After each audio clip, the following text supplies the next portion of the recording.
Edutainer dimanapun kamu berada ya, kita sekarang masuk ke dalam segmen pengenalan Edutainer Nusantara. Apa itu Edutainer Nusantara, apa aja programnya, dan kita akan membahas banyak hal lagi mengenai Edutainer Nusantara bersama aku Hidup Pratama yang akan ditemani oleh beberapa rekan dari Edutainer Nusantara. Oke, daripada kita berlama-lama berbincang ya, dan aku juga nggak tahu nih harus ngebahas Edutainer tuh kayak gimana, dan daripada aku so tahu, mending langsung aja aku undang tamu yang spesial kali ini. Dia adalah seorang CEO dari Edutainer Nusantara. Oke, ini dia sahabat Edutainer, kita panggilkan Mirat Ramadan.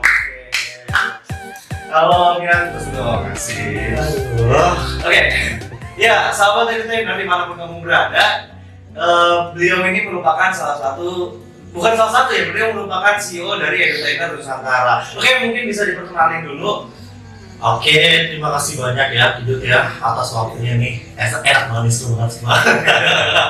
Ya, sebelumnya salam kenal buat semuanya, sahabat Edutainer semuanya. Saya Mirat Ramadan Putra. Di sini saya diberi amanah, diberi amanah sama teman-teman semua buat jadi CEO dari Edutainer Nusantara. Ya, mohon dukungan ya buat teman-teman semuanya juga supaya kedepannya bisa lebih lancar lagi buat Edutainer Nusantara, dan kedepannya bisa lebih meriah lagi ya setiap event-eventnya dibikinnya gitu ya. Dan juga buat semua program-program perlombaan yang kita buat semoga lebih berkualitas lagi. Amin. Seperti itu Pak. Oke, kita akan kupas nih tentang Edutainer Nusantara tuh sebenarnya apa sih, dan kenapa kok bisa terbentuk adanya Edutainer Nusantara. Oke, mungkin Kak Mirat bisa diceritain nggak sih kenapa bisa terbentuk Edutainer Nusantara tuh gimana awal mulanya? Oke, kenapa bisa terbentuk Edutainer Nusantara ya? Iya. Ini agak sedikit historikal ya. Ada sedikit bahas tentang sejarah.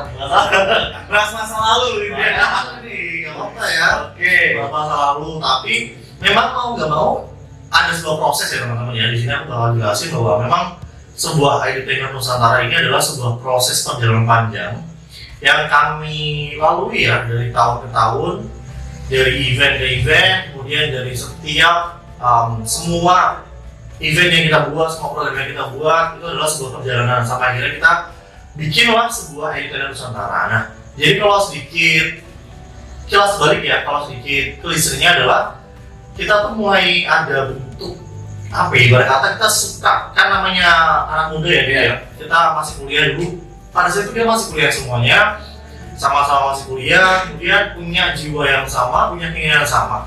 Kita nggak pengen nih kalau kuliah itu cuma kuliah aja. Yang ada di pikiran kita pada saat itu adalah gimana caranya saat kita kuliah tapi kita punya pemasukan pada saat itu. Tapi selain pemasukan kita juga harus punya yang namanya kualitas diri nih. Nah, akhirnya kita bentuklah sebuah komunitas, kita bentuk bersama teman-teman lainnya. Ada banyak orang di situ teman-teman, ada banyak anggota yang terlibat. Salah satunya ada saya, ada Kidut, ada Yuda juga. Jadi tahun 2016 kita bentuk sebuah sebetulnya dengan komunitas Event organize ya, atau misalkan pokoknya kepanitiaan lah, kepanitiaan kecil-kecilan. Itu eksternal kampus teman-teman ya, bukan internal kampus. Jadi kita ngumpul, kemudian kita punya ide, terus kita bikin konsepnya, cuma sebatas itu sebetulnya, sesimpel itu ya. Kita kumpul, kita punya ide, kita bahas konsepnya mau kayak gimana. Kita pengen ketemu sama orang besar, kita pengen ketemu artis, karena kita bukan orang gede, karena kita susah menjawab artis, kita siapa sih? Iya, kita gitu kan. Jadi salah satunya sama, biar bisa ketemu sama artis ya, kita bikin acara, undang artisnya, gitu. Pada saat itu prinsip cuma itu, sesimpel aku pengen ketemu artis, aku pengen ngobrol sama artis, pengen ngobrol sama orang-orang gede, ngobrol sama orang-orang hebat. Gimana ya caranya ya? Kalau cuma ngobrol aja ngobrol kan kayak ya pasti pada sebelah mata lah ya. Siapa sih anak kecil ya, anak muda kok pengen ngajak ngobrol gitu, pasti cuma resokin aja, cuma musuh lah paling. Nah, jadi kita bikin sebuah event, kita bikin banyak program. Akhirnya kita coba bikin sebuah event. Pada saat itu aku lupa bulan apa ya, pokoknya kalau salah antara akhir-akhir lah, September ataupun November atau Desember, aku lupa. Tahun 2016 lancar, semua berjalan lancar konsepnya. Kemudian gambaran simpelnya itu kita event seminar. Kita mau bicara buat misi tentang, pertama ada public speaking, ada soft skill, kemudian ada tentang entrepreneurnya juga, bisnis dan lain sebagainya. Di situ pertama ya teman-teman, kemudian lanjut lagi, kok ketagihan nih, kayaknya seru juga nih kita bikin event, ketemu orang banyak. Jadi prosesnya adalah kita ketemu orang banyak nih kan, karena kita bikin event harus ada pesertanya kan. Akhirnya pada saat itu masih offline ya teman-teman ya, belum ada corona, masih seru banget pada saat itu. Kita ketemu orang, ngobrol sama orang gitu kan, kita datangin, kita tawarin event kita. Yang pada saat itu benar-benar kita tuh belum punya pengalaman, baru pertama kali bikin event itu, baru pertama kali banget. Tapi kita udah berani ngomong sama orang itu. Yang penting adalah PD dulu. Pas itu kayak modal PD lah, modal ya yang penting kita berhasil ngadain sebuah project gitu aja. Kita ketemu orang, ngobrol banyak banget sama orangnya, kemudian diajak buat jadi peserta. Tahun lambat tahun sampai akhirnya di tahun 2019 teman-teman ya. Tahun 2019 adalah itu pada saat itu adalah event terakhir dari kita. Dari event terakhir dari kita dalam artian karena pada saat itu kita mulai fokus sama kuliah masing-masing, mulai fokus sama kehidupan masing-masing ya teman-teman. Karena waktu itu kita masih kuliah juga, ada yang ngurus skripsi, ada yang ngurus KKN dan sebagainya pokoknya. Akhirnya ada sedikit tervakum ya, ibaratnya tervakum agak sedikit ke pending. Nah, tapi pada tahun itu kita masih sempat bikin beberapa event teman-teman. Salah satunya adalah eventnya cukup besar ya, kurang lebih total pesertanya itu 1.500 peserta. Itu di hall di salah satu universitas di Purwokerto. 1.500 peserta datang secara offline itu serunya bukan main teman-teman. Seru banget, pokoknya banyak orang, bayangin ribuan orang ada di dalam suatu hall, suatu ruangan auditorium. Kita ngobrol, kita sharing-sharing sama pembicara, sama artis juga, kita ada undang artis juga, artis ibu kota juga. Di situ kita ngobrol banyak sama artisnya juga, kita ngobrol seru pokoknya, artisnya enak banget, seru pokoknya. Terus juga pembicaranya ngasih ilmu yang benar-benar daging banget, yang bisa dimanfaatin sama orang-orang banyak. Nah, tapi di event tadi itu kita benar-benar kayak, udah deh, besok nextnya kita cukup jenuh juga ya, kata ya agak jenuh nih eventnya kayak gini aja. Terus karena kita udah banyak kesibukan juga, ada yang kuliah, ada yang ngurus skripsi, ada yang ngurus KKN dan sebagainya, pokoknya terjadi kejenuhan pada saat itu, tahun 2019. Jadi prosesnya cukup panjang, ada tahun 2016, 17, 18, 19. 4 tahun ya belakangnya. Tapi di situ teman-teman, selang berapa bulan, ini cuma 2 bulan atau 3 bulan ya kita udah bosan lagi ya. Kita biasa sama kesibukan, ya orang biasa sibuk parah, biasa sibuk banget, tapi kok sibuknya cuma satu gitu. Ibarat kata kayak, aku tuh biasa ngerjain skripsi sambil cari peserta, aku biasa ngerjain skripsi sambil bikin event. Kok ini kan cuma ngerjain skripsi aja gitu kan, akhirnya ini bosan banget nih, gak bisa nih, akhirnya pokoknya pada saat itu akhir tahun 2019 itu kita masih sempat bikin sebuah program. Kita coba bikin program, pada saat itu program pertamanya adalah LKTIN sama Business Plan kalau nggak salah ya. LKTIN sama Business Plan, kita rencananya adalah programnya bentuknya itu offline. Kita konsep dan sebagainya. Itu 2021 awal. 2020 awal bukan 2019. 2019 kita mulai konsep. Kan kita event terakhir itu bulan Desember ya? awal. Oh iya, Kita akhir Desember itu kan kita ke ini kan ke Jogja. Iya benar. Oh iya benar. Jadi Desember itu kita masih sempat refreshing tuh. Nah akhirnya tahun 2020 awal berarti ya? 2020 awal berarti bulan Januari, Februari itu kita udah konsep, udah ada pesertanya, udah masuk ya kan.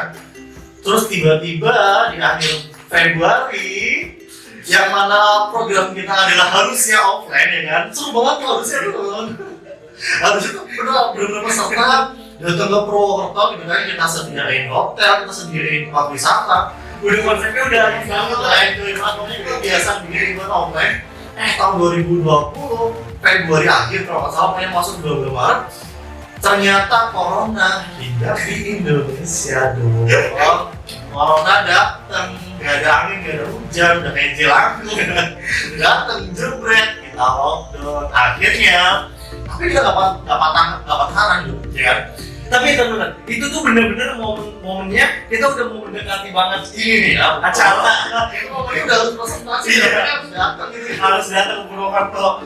Itu udah bener-bener mendekati banget. Harusnya kita datang ke Purwokerto, presentasi, kita bikinin sebuah tempat kayak kalau mungkin auditorium atau tempat mereka presentasi buat juri, bayangin itu masih seru banget kan, datengin peserta, kita datengin penonton, audiens itu kan banyak, bisa sampai seribuan. Dan itu dari seluruh Indonesia loh, dari seluruh Indonesia pesertanya pada saat itu. Iya, dari seluruh Indonesia. Masih harusnya itu menjadi konsep yang sangat epic pada saat itu kan. Dan satu-satunya di Banyumas pada saat itu. Satu-satunya di Banyumas pada saat itu. Kita berusaha gitu kan. Kita udah lama vakum dari dunia event, kita pengen bikin event yang boom gitu kan, pengen wah gitu kan. Corona datang dong, lebih wah lagi. Nah, Indonesia kan nah gini aja deh, kalau apa deh. Jadi pada saat itu teman-teman kita udah harus presentasi kan, kita bingung nih. Mereka harus presentasi tapi kita belum kenal pada saat itu ya. Karena kita di daerah belum kenal apa itu Zoom, belum kenal apa itu Google Meet. Sebenarnya ada Skype ya, ada Skype tapi kita nggak kepikiran dulu. Kita nggak kepikiran. Yaudah deh, pada saat itu peserta yang udah kita cuma modal peserta presentasi. Mereka record sendiri ya, mereka siapin kamera atau siapin handphone. Mereka record presentasi mereka 10-15 menit. Hasil videonya mereka kirimkan ke kita. Nah kita jadi panitia atau juri itu nilainya dari presentasi itu langsung sama teman. Kita nggak bisa nanya balik, nggak bisa nanya apa gitu. Nah lucunya kalau namanya presentasi kan ada dua lama gitu ya pertanyaannya. Tapi ya pada saat itu kita memang agak kurang ide atau ya shock lah teman-teman. Tiba-tiba aja boom gitu kan, corona datang masih kena shock juga. Semuanya masih shock gitu kan. Shock moment pokoknya. Nah akhirnya kita bikin, akhirnya lancar, alhamdulillah lancar secara online. Itu pertama kali event online kita yang pernah kita bikin. Kemudian ya kaget juga, termasuk kita bingung kan.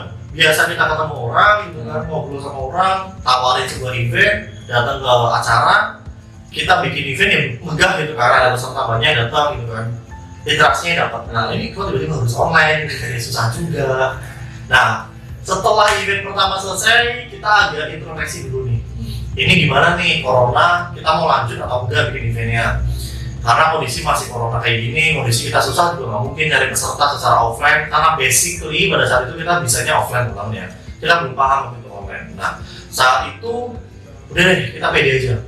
Toh juga ternyata dari event yang sebelumnya kita bikin, kata event sama bisnis plan, itu pesertanya suka.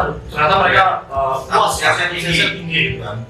Mereka tanya lagi sama kita kapan bikin lagi gitu kan. Ya udah, ini banyak permintaan nih, banyak pesertanya. Dari teman-teman juga yang tahu kita bikin event, mereka juga suka support sama kita gitu kan. Jadi udah kita bikin lagi, kita konsep dengan lebih epic lagi, sudah bikin rupa supaya bisa memberikan wadah, memberikan wadah buat teman-teman yang pengen berprestasi pada saat pandemi. Pada saat itu kita prinsipnya pokoknya biar pandemi itu nggak cuma ngelogok aja, apa ibaratnya kayak cuma layar-layar, cuma main handphone aja di rumah gitu kan. Kita bikin supaya jadi wadah mereka buat bisa berprestasi gitu. Nah, pada saat itu namanya masih INF, Educainer Nusantara Fair. Akhirnya kita bikin event, kita progres sampai tahun 2020 ya kan. Kita masih bikin event juga, masih konsisten bikin event-event, perlombaan, ada olimpiade, ada lomba karya tulis, ada business plan, ada lomba poster juga, nanti webinar macam-macam. Ada beasiswa juga saat ini kan Pak. Nah nanti nextnya kita bakal banyak program-program yang memang tujuannya adalah untuk membentuk kreativitas atau membentuk prestasi bagi anak-anak muda di Indonesia. Akhirnya pada saat itu kita rencanakan supaya berubah nama nih, supaya lebih enak, engaging atau lebih apa ya, spellingnya enak ya. Biar lebih mudah dikenal ya kan. Awalnya Educainer Nusantara itu kan. Educainer Nusantara Fair Indonesia awalnya. Agak susah nih, agak spellingnya panjangan gitu kan. Akhirnya kita bikin sesingkat mungkin, masih pakai kata Educainer Nusantara. Kita pakai itu aja, 2 kata dulu, Educainer Nusantara. Nah, dari logonya juga kita ubah sedikit supaya lebih mudah dipahami. Mudah kan cuma 1 huruf aja kan.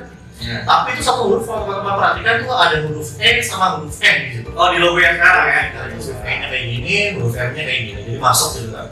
Itu lebih mudah dipahami, jadi kalau ketika orang lihat tuh kayak langsung ngeh bahwa itu Educainer Nusantara. Dan akhirnya berdiri hingga saat ini. Berdiri hingga saat ini, yang mana kita mau berproses lagi, berkembang lagi, karena kemarin kita udah legal kan ya, pada saat itu kita masih belum legal teman-teman ya. Kita masih, pokoknya masih ya, ibarat kata masih di bawah tanah, masih yang dulu. Terus sekarang udah legal, kita berani zoom up lagi, berani unjuk taring lah ibarat kata. Nanti next ke depannya bakal lebih banyak lagi program-programnya. Banyak program-programnya, bakal lebih seru lagi. Dan saya harap teman-teman juga lebih merasakan manfaatnya nih bergabung. Pasti, ya. Ini sebuah persembahan buat sahabat Educainer semuanya sebetulnya. Seperti itu ya sahabat Educainer. Nah, aku mau tanya nih, Kamila, kenapa sih dinamainnya tuh Educainer Nusantara? Kan masih banyak gitu ya, maksudnya nama-nama lain gitu loh. Kenapa harus Educainer Nusantara? Pertanyaan bagus nih. Ini kalau di filosofi apa ya? Filosofi. Nggak se-filosofis itu teman-teman. Tapi kita mencoba untuk memberikan makna dari sebuah nama ya teman-teman ya. Karena nama itu kan ibarat kata apa ya?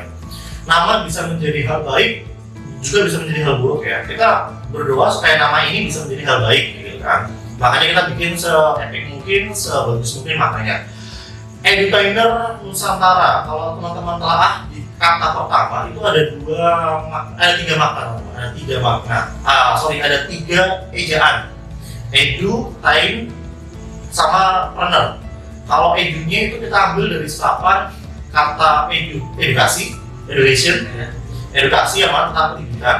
Kemudian entertain, ada tain di tengah kan, edutainer, ya. Tain di tengah itu kita mengambil dari sebuah kata entertain. Itu mana pokoknya kita masih seimbang lah. Ada pendidikan, ya ada entertainnya juga, dia ada jombang-jombang gitu kan. Terus yang terakhir ada kata preneur atau entrepreneur, itu pengusaha ya, kata atau bisnis lah. Pokoknya segala sesuatu yang berbau tentang bisnis. Kenapa harus 3 unsur ini kak? Entah kenapa ya teman-teman ya, saya juga nggak tahu ya. Pada saat itu kita diskusi sama teman-teman lainnya. Kalau ternyata kalau kita telah kita rinci lagi, kita susutin lagi, kita bikin piramida ke bawah. Kalau kita kerucutin, itu 3 hal ini tuh yang paling lekat sama kehidupan. Edukasi jelas ya kan. Dari kecil hal pertama yang kita sentuh adalah sebuah pendidikan. Mulai dari kita bisa ngomong, mulai dari kita bisa jalan, itu kita jelas harus hal pertama yang harus kita punya adalah pendidikan. Kita harus belajar tentang ilmu pengetahuan, ya kan. Kemudian kita harus tahu juga kalau di dunia ini tuh gak cuma melulu seriusnya gitu, gak melulu serius, harus belajar. Ada entertain yang harus kita penuhi dalam diri kita supaya kayak apa sih ya, kayak kebutuhannya bilang kayak kebutuhan kita tuh belajar, tapi selain kita belajar juga kita harus butuh hiburan gitu kan. Misalnya kalian nonton TV, kalian nonton sosial media kalian, atau belajar apapun tentang hiburan yang bisa membuat kalian terhibur supaya nggak terlalu sepanjang. Itu pasti ada dalam hidup ini. Kemudian komponen terakhir adalah tentang entrepreneur. Ya berhubung karena kita basically-nya adalah kita suka dalam dunia bisnis. Tapi kalau ditelaah lagi memang dalam dunia ini ada yang namanya salah satu penopang diri kita, ya kita harus punya jiwa-jiwa entrepreneur. Jiwa entrepreneur itu nggak harus selalu kita bisa dagang, nggak harus selalu kita pintar jualan. Jiwa entrepreneur adalah jiwa, kalau bagi kami ya, ini my soto opinion aja ya. Bagi kita adalah, bagi kami jiwa entrepreneur itu adalah jiwa yang mandiri teman-teman. Maksudnya dalam arti mandiri adalah kita itu bisa membuat sesuatu atau kita bisa melakukan sesuatu tanpa harus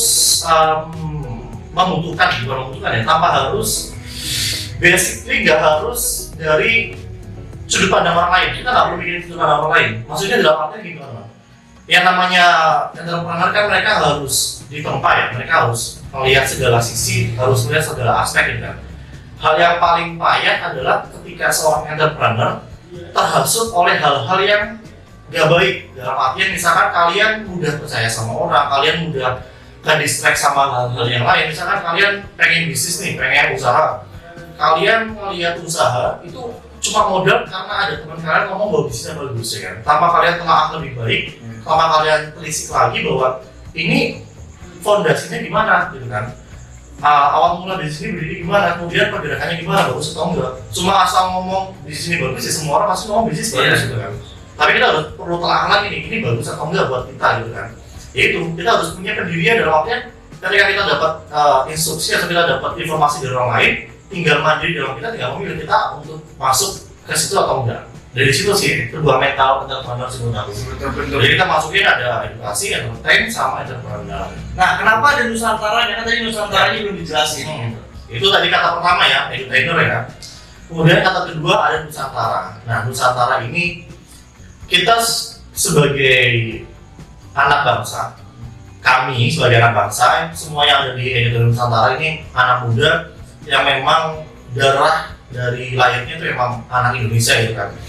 Kami suka sama Nusantara, kami cinta sama negeri kita tercinta ya, pasti dong kalian sebagai anak bangsa pasti cinta dong sama negeri kalian gitu kan.